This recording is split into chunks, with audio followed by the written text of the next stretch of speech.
Welcome to Thai PBS English News Service. Tonight you with me, Theif Chodapalai.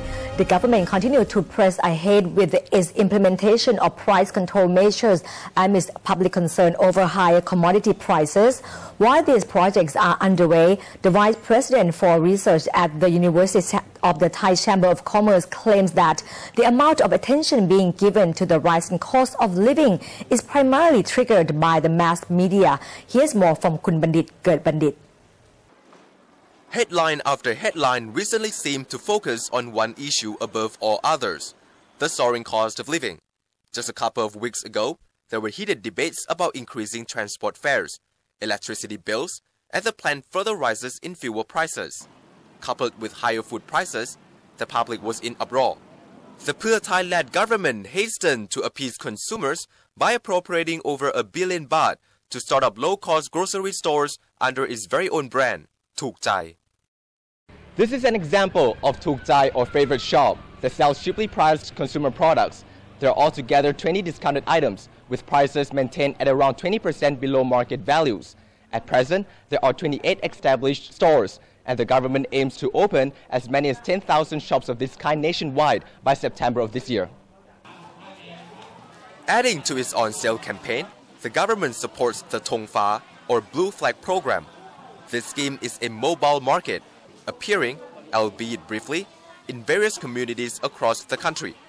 Similar to the Thuk Chai shops, the Thong Pha initiative offers food and everyday products at affordable prices. However, its limited number of items is not meeting the public's needs. This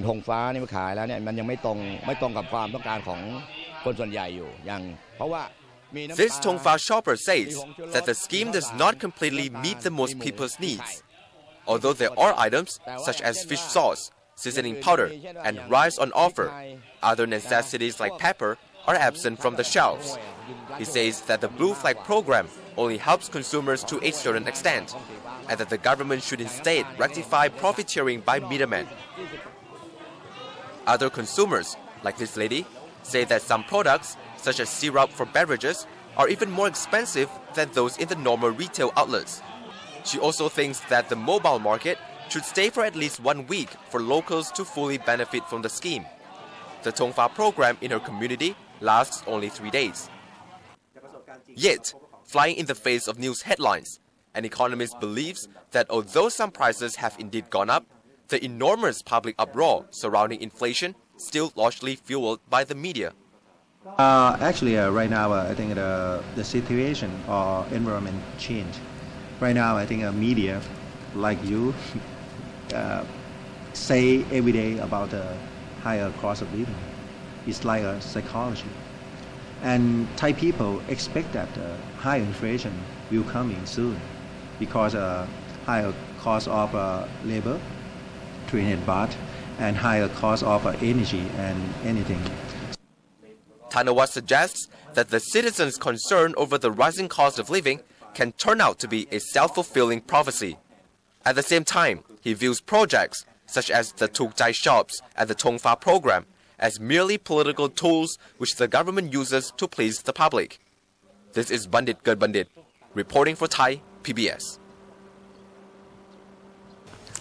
As the government continues to struggle to tackle inflation, earlier I spoke with Associate Professor Pipop Udon from Thammasat University, who states that price control is rather difficult due to the current measurement methods. Here's more. There are some middlemen who are actually mark up their price in order to anticipate the increasing price in the future. So they are actually buying cheap and selling more expensive. And again, that's also the psychological factors too, because several entrepreneurs or stores anticipating that the cost will increase in the future, so they are actually adjusting their price now in order to meet with the increasing cost in the future. Yes, but what would be the way out, especially for the government part? I think the policy and the direction that the government has been doing, there is inevitably that the cost will be rising for all the business. The only way out of this is to increase or improve efficiency and create innovations, especially innovative products that could use less energy, that could yield more of the outcome of their productions, things like that. And the government has to really help increasing the technology and know-how, and maybe have to get some incentive for technology investment. And I think we have to think long-term, because what they are doing now gonna increase the price for a really long time. Consumers may have to be more careful when buying mobile phones from China. The Office of the National Broadcasting and Telecommunication Commission, or NBTC, has endorsed the new regulation to ban more than 280 models of imported mobile phones from China because the quality does not meet the required standards. In line with the regulations of the NBTC, mobile phones are required to have the CE sign or symbol of a Garuda representing the Thai Industrial Standard Institute of the Industry Ministry. If these signs or symbols are not on the phone itself, they should be found on the box containing the mobile phone. Since 2009, the NBTC has banned more than 280 models from 28 brands of imported mobile phones from China after examining 400 different models made in China. The NBTC stated that the quality of these 280 models of imported mobile phones was not up to the standards required for use in Thailand, and some contain false certification documents. The NBTC has sent some of the mobile phones to a laboratory in China. The NBTC will stop the sales and initiate a recall of devices that do not meet the required standard. Meanwhile, Secretary General of Thai Industrial Standards Institute, or TISI, of the Industry Ministry pointed out that it is the responsibility of the NBTC to examine telecommunication devices except for phone batteries. However, the TISI is available to examine certain cases regarding mobile phone standards. And moving on to the political news, after debating the recruitment process for the members of Charter Drafting Assembly, or CDA, for the 15th day, today Parliament finally concluded that the CDA will consist of 99 members. 77 members will come from an election in each province, and the rest will be academics and experts recruited by the Parliament. After debating the recruitment process for the CDA for 15 days, today the majority of the Parliament agreed to the CDA consisting of 99 members. 77 members will be elected by people from each province, and 22 members will be academics and experts selected by Parliament. Additionally, when the CDA completes the drafting of the new charter, Parliament will launch a referendum to get the public's opinion and to allow them to decide whether the new charter should be approved or not. Meanwhile, the opposition has expressed concern that the new charter may pave the way for an amnesty for former Prime Minister Thaksin Shinawatra. Samat Gaomichai, chairman of the Joint Committee vetting the draft charter amendments, insists that the committee is representing the Thai people, adding that if people do not agree with new charter, the referendum will allow each sector to express their opinions. But if the new charter is agreed to by the public, it should be implemented by the end of next year. Following a blast at the New Cross Fair in Narathiwat province, which injured 7 people last night, today Deputy Prime Minister Yuthassak Sasiprapha said that police have arrested Hanafi Saidmat, but cannot yet be sure if he is the only person involved in the attack. Meanwhile, General Prayut Chan-o-cha, Commander-in-Chief, will give an action plan to officers to enforce the government's strategy in the troubled south. Last night at 9:35 p.m., an M26 grenade was thrown into a group of locals and defense volunteers at a Red Cross fair in the Mueang district of Narathiwat province. 1 volunteer and 6 local people were injured. Police have arrested Hanafi Saidmat, who was caught near the scene after police found him behaving suspiciously. At the same time, a truck carrying defense volunteers in Pattani province was shot at numerous times, injuring 16 people.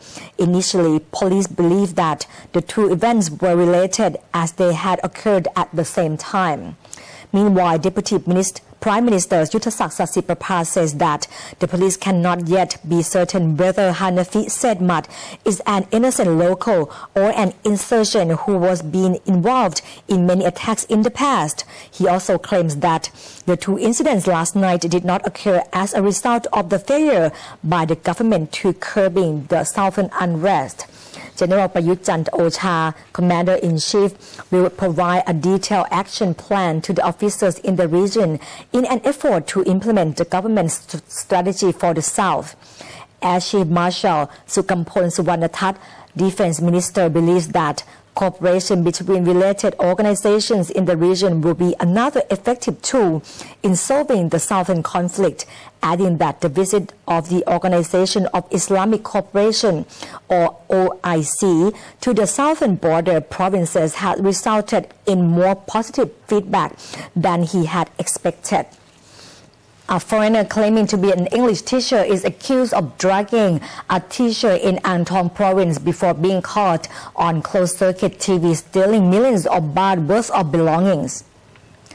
What you see here is the footage of a tall man believed to be a foreign thief going into the house of a teacher in Ang Thong province before coming out carrying at least 2 large bags. The thief also stole the 54-year-old teacher's car. The victim, known as Chintana, is the head of a project which brings in foreigners to teach English to Thai kids in the province. Chintana claims this man, who is believed to be a French national and known by the name of Horace, met the victim online and decided to come see her after agreeing to join the project. The teacher claims that the man offered her orange juice and, after she drank some of the juice, she blacked out. She woke up to find that her house had been searched and her jewelry, claimed to be worth millions of baht, had been stolen. Police are continuing to investigate the case. Chinese President Hu Jintao held a summit with his South Korean and Japanese counterparts in Beijing today to discuss a three-way free trade pact they all claim could help protect them from global economic problems. Here's more. China's Hu Jintao met with South Korea's Lee Myung-bak and Japan's Yoshihiko Noda in the Great Hall of the People, along with business delegates from all three countries. China, South Korea and Japan agreed to start negotiations over a trilateral free trade agreement, but the talks are expected to be long and difficult because of decades of rivalry. Agreeing on a fully fledged pact, which has been on the table for a decade, won't be easy. The three Northeast Asian neighbors are divided by political distrust, trade barriers, and diverging investment policies, as well as region-wide worries about China's expanding economic and military power. However, all three countries are major traders and together accounted for 19.6% of global gross domestic product and 18.5% of exports in 2010. A free trade treaty could lift China's GDP by up to 2.9%, Japan's by 0.5%, and South Korea's by 3.1%, the official Xinhua news agency said in a commentary, without citing the basis for these estimates. The proposed treaty must also vie for attention with the United States' push for a broader Trans-Pacific Partnership, a trade liberalization initiative that has drawn in 9 countries, with Japan also expressing interest. China is not yet part of those negotiations. Hugh Adams, ThaiPBS. As for tomorrow, Thailand will be facing even more rain. The showers will last until the end of the week. High-pressure areas covering lower China and the moderate southwest monsoon will bring scattered thunder showers over the country. The north and upper northeast will also face heavy winds. Average temperatures will also drop across the country. Minimum temperature in some areas could be as low as 22 degrees Celsius. The southwestern coast will see higher waves than the Gulf, while the Andaman will also experience heavier winds. And that wraps up tonight's edition of Thai PBS English News Service. Thank you for watching. I'm Rungtip Chonapalai. Sawadee ka. Good night.